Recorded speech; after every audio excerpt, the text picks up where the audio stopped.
Ethan Blackwood was a man the world envied. From the outside, his life looked flawless. He was a self-made millionaire, the founder of a tech empire that reshaped digital security across the globe. His face appeared on magazine covers. His name echoed through boardrooms and investment summits. People spoke of his discipline, his intelligence, his iron control over every aspect of his life. But inside the gates of his sprawling California estate, Ethan Blackwood lived with a silence that money could never fill. That silence belonged to his daughter, Lily.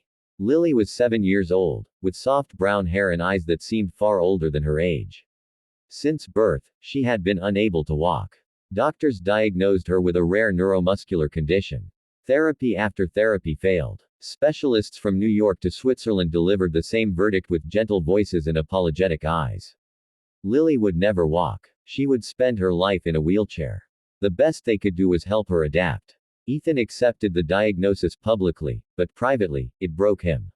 His wife, Margaret, had died during childbirth.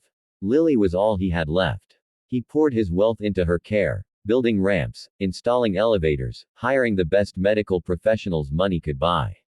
But nothing eased the ache of watching his daughter stare out the window while other children ran freely outside. Ethan compensated the only way he knew how. He built an empire of protection around Lily. He controlled her environment, her schedule, her caregivers. He trusted no one easily.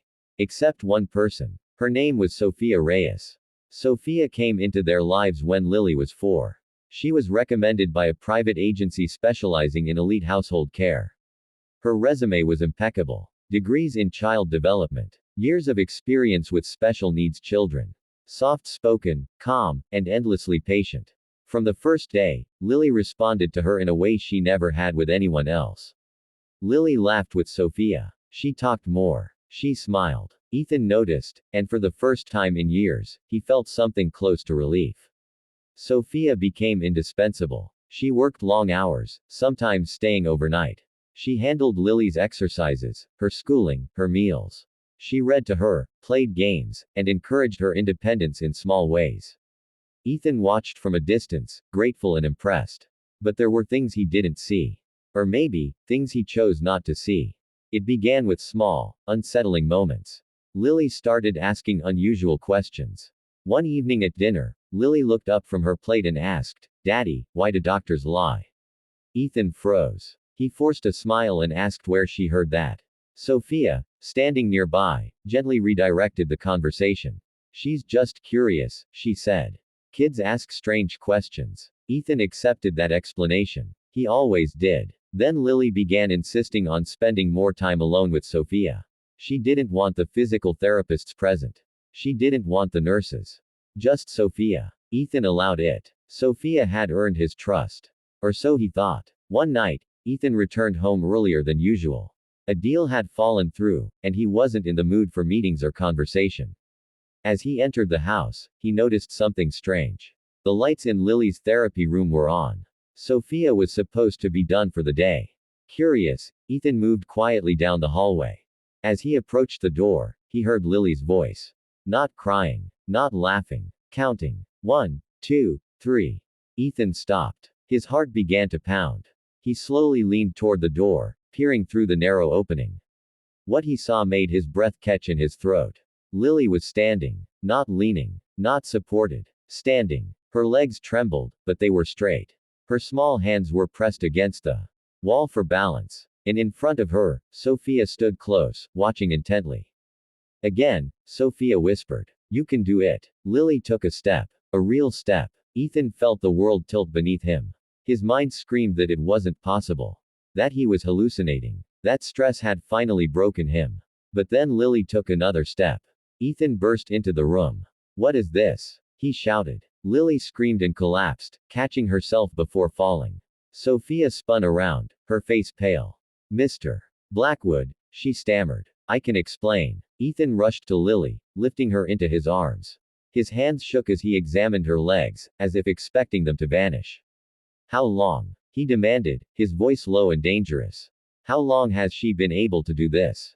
Sophia swallowed hard. "She's been able to stand for months," she said quietly. The words hit Ethan like a physical blow.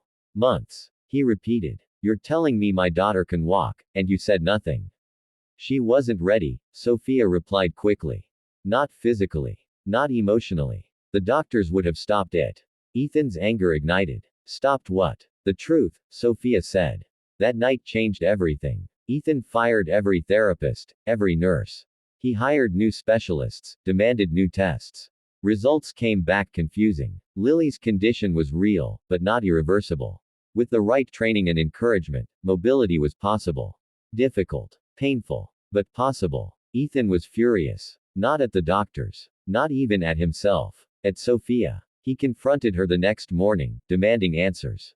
Sophia didn't deny what she'd done. She admitted she had pushed Lily beyond prescribed limits. She had ignored medical advice. She had trained Lily in secret. You had no right, Ethan said coldly.